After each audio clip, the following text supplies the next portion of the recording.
which has gotten them nowhere this year, and it's consistently hurt the American people. All across the country, we are seeing Republican extremism being rejected. Most recently, in the city of Miami, a city that is more than 70% Latino, in a county, Miami-Dade, that Donald Trump just won in 2024. And a year later, a Democrat was elected as mayor of Miami for the first time in nearly 3 decades by 20 points. And yet Republicans continue to ignore the reality that is unfolding all across the country. The American people are rejecting your extremism and embracing our focus on driving down the high cost of living, dealing with the affordability crisis, which is real, it's not a hoax, and fixing our broken healthcare system. And at this point, all we need are 4 Republicans in the House. There are 220 of you. All we need are 4 Republicans to partner with us. Let's find a path forward, and we can extend the Affordable Care Act tax credit. Questions? Mr. Leader. Mr. Leader. Good morning, thank you. Democrats obviously pushed for the extension of these subsidies during the shutdown. You had the group of Democrats in the Senate who said, give us a vote on health care, we'll reopen the government. Still no solution. Were all of those tactics worth it? Donald Trump and Republicans control the House, the Senate, and the presidency. They made the decision to shut the government down because they rather shut the government down than extend the Affordable Care Act tax credits. That's not simply my perspective, that's the perspective of the American people who consistently have held Republicans responsible correctly for the government shutdown. So that's not a question for me to answer, that's a question for Republicans But to you don't answer. have a Why did they resolution. shut the government down?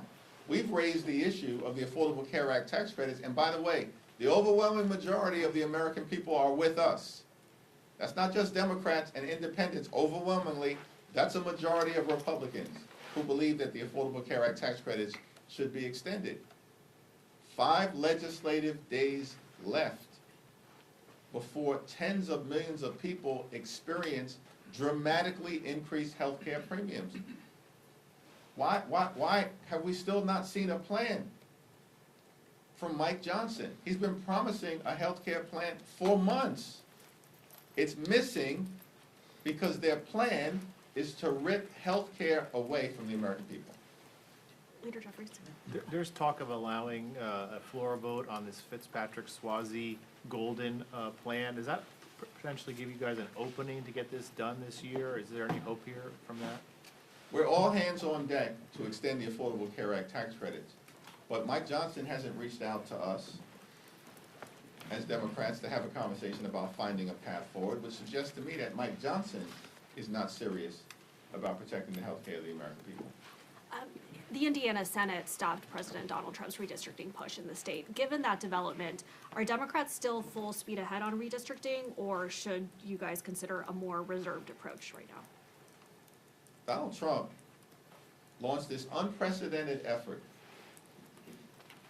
to gerrymander congressional maps all across the country as part of his scheme to rig the midterm elections. There were many skeptics and critics out there who argued that our efforts to take back the House was doomed because of some master plan that Donald Trump concocted that apparently as Democrats we were just supposed to unilaterally disarm, roll over and play dead, and allow Republicans to steal the midterm elections. We said from the very beginning, that ain't happening. And now it's obvious to everyone. Beginning, of course, with the dramatic actions taken initially by Texas Democrats to use every tool available to them to either block the Texas scheme to rip 5 seats away from us, or elevate the issue so that the American people know across the country what Republicans are up to. And beginning in California, we have responded decisively. And the reality of the situation is that Republicans may have started this redistricting battle. We, as Democrats, plan to finish it. Thank you, Mr. Leader. The Trump administration earlier this week announced the settlement with some Republican-controlled states to effectively end the SAVE program, the repayment program that President Biden created during his administration. It will affect up to 7 million borrowers. You've been very critical of Republicans, saying that they're exacerbating the affordability crisis as you see it. Do you see the end of this program and what the Education Department is doing by announcing this proposed settlement as potentially hurting even more Americans who could be forced into less generous, programs, have more trouble paying their student loans back? How do you see student loan debt within the context of the affordability crisis?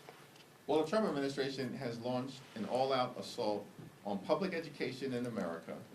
They have destroyed the Department of Education in real time. And they're going after hardworking American students, including college students, who are just simply trying to experience the American dream. An American dream that is increasingly out of reach for far too many hardworking American taxpayers. And the American people know it. And the American people also know that Donald Trump's administration and Republican policies have been a complete and total disaster. That's why this guy is at like 36% in approval. They're losing elections all across the country, literally in deep red parts of the country, including, most recently, in Miami and in Georgia, where the Republicans lost a special election for a state house seat that Donald Trump had just won by more than 12 points. And so, from our vantage point, listen, we want to work with anyone to find the common ground to actually solve the problems that the American people want us to solve. And that's lowering the high cost of living and fixing our broken health care system while cleaning up corruption at the same period of time. And the assault on all of the things that have been done, including trying to ease the debt burden that students across this country have confronted, is irresponsible. And is further evidence of the fact that Republicans never intended to keep their promise to lower costs on day one, because they haven't done a damn thing to make that happen. Leader Jeffries. Hold on. Mr. Leader, Who's speaking? Mr. Leader, can I just ask, yesterday you voted present on this effort on the motion to table the impeachment resolution against President Trump. A number of your Democratic colleagues did as well. Do you think that the president has committed impeachable offenses? We issued a statement on that motion to table, and that statement speaks for itself. Thanks. Leader Jeffries, thank you very much. Eric Christie with The Independent. Just now, the Oversight Committee released more photos and more documents from the Epstein files. We have 7 legislative days until the Department of Justice. Why was it important to release those documents and those photos? And what else should happen if the Trump administration doesn't comply? What can Congress do if Congress doesn't comply with this? Or the DOJ doesn't comply Well, with the this? so-called Department of Justice under the Trump administration needs to comply with the law. And we as Democrats, led by Robert Garcia, the top Democrat on the Oversight Committee, are going to continue to make sure that we're holding this administration accountable. These people who are part of the Trump administration, including Donald Trump and J.D. Vance himself, all said for years that they wanted to release the Epstein files. Then they come into office and do the exact opposite. Obstruct and obfuscate, hide stuff from the American people. All we want is full transparency, so that the American people can get the truth, the whole truth, and nothing but the truth. That's what the Epstein survivors deserve and have demanded. And we're going to make sure that the Department of Justice complies. Thanks, Leader Jeffries.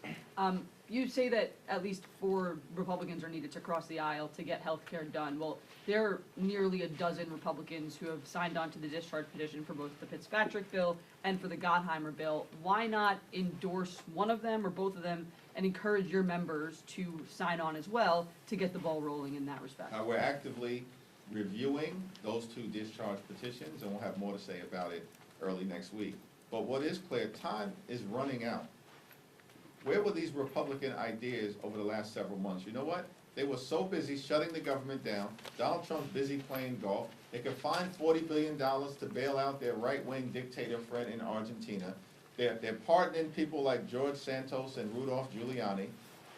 And they're running around trying to promote their one big ugly bill, which enacted the largest cut to Medicaid in American history. That's what got the ball rolling on the Republican health care crisis. And as a result, hospitals, nursing homes, and community-based health centers are closing all across the country, including in rural America. They ripped food assistance out of the mouths of hungry children, veterans, and seniors, and they did all of that with great urgency so they could reward their billionaire donors with massive tax breaks. And they made those tax breaks permanent. And now at the 11th hour, they're scrambling. It still remains the case that the most direct path forward is a straightforward extension of the Affordable Care Act tax credits. And there's one discharge petition that does that.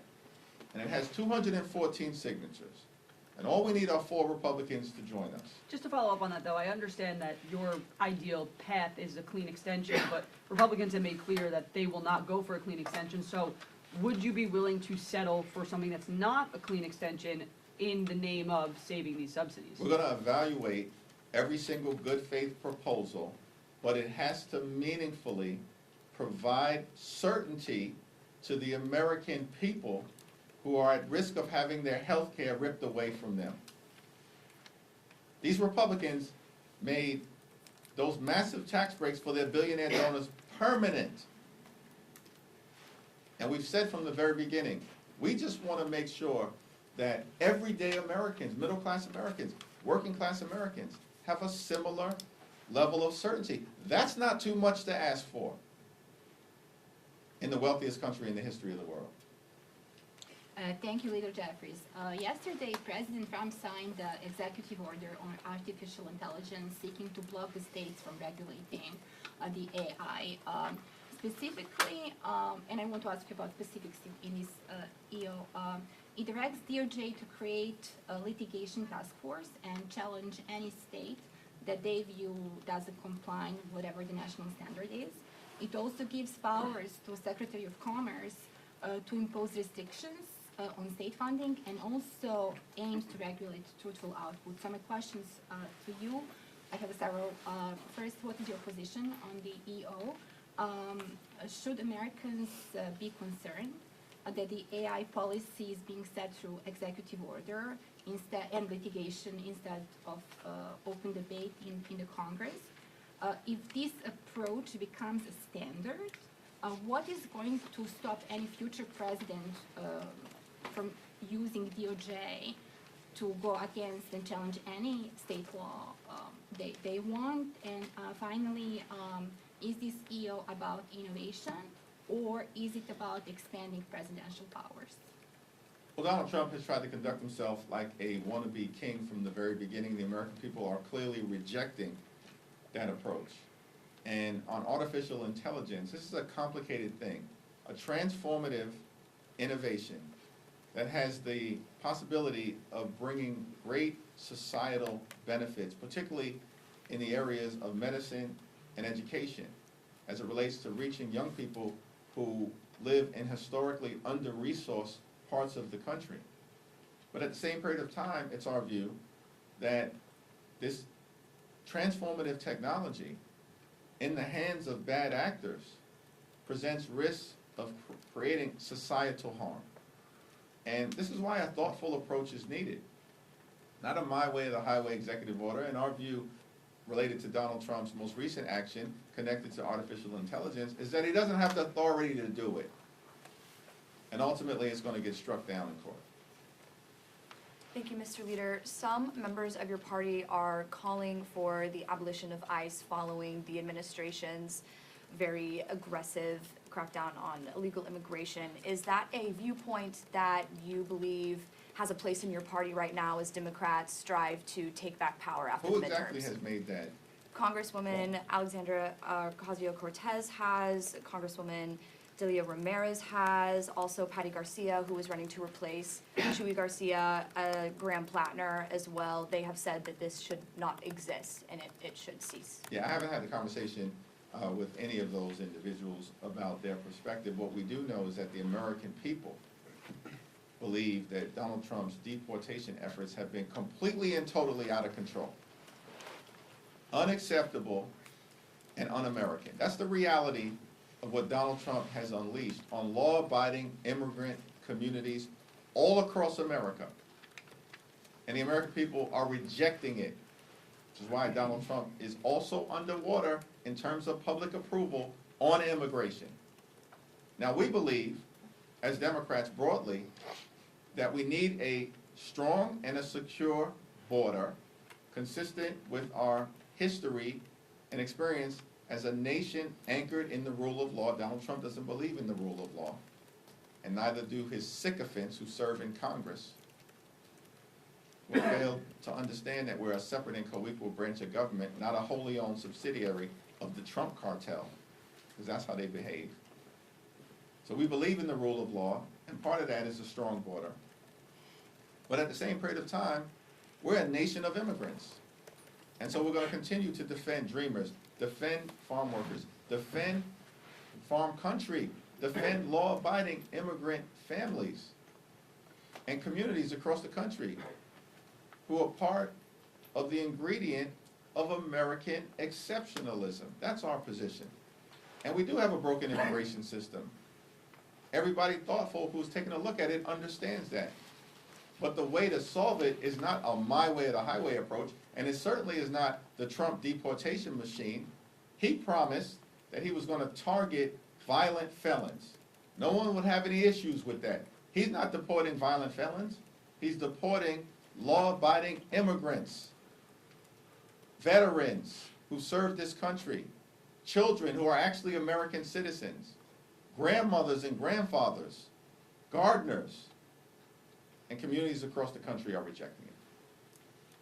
Mr. Leader, as sort of a follow-up to that question, today Congressman Abe Hamadeh is inviting families who've had family members killed by undocumented immigrants to the Capitol. Who is that? Abe Hamadeh of Arizona.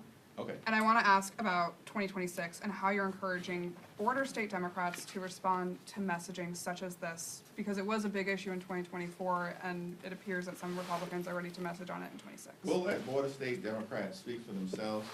And As a party leader, as a leader. I've got great confidence in them. I think I just articulated our view on immigration generally, and that, I believe, is a position that's broadly held by Democrats all across the country. Listen, Republicans are desperate to try to find a path out of the electoral disaster that they're experiencing right now. This year has been a complete and total failure for the American people. And Republicans are on the run. The reason why this whole gerrymandering scheme was launched is because Republicans know that if a free and fair election were held, they're done in the House of Representatives. It was always a myth and a fantasy that some big mandate was attached to what happened in November of 2024, that we never bought into. Why? Because we were only 3 seats short. This is the closest majority that any party has had since the Great Depression, and it's all now falling apart. And everybody sees it. And they can't project this fake strength to the American people anymore, because they failed the American people on the economy, on health care, and the extremism that has been unleashed on the American people is completely and totally unacceptable. So our view generally, as Democrats, we're going to solve problems for everyday Americans, because we believe in this great country of ours. You work hard, you play by the rules, you should be able to live the good life. An affordable life, a comfortable life. Good paying job, good housing, good health care, good education for your children, and a good retirement. Which means to my Republican colleagues, keep your extreme hands off of Social Security and Medicare at all times. And far too many people in this country, wealthiest country in the history of the world, are struggling to live paycheck to paycheck because there is an affordability crisis. It's not a scam, it's not a hoax, it's a crisis. and Democrats are committed to doing something about it, Republicans continue to bury their heads in the sand. Thank you. Thank you.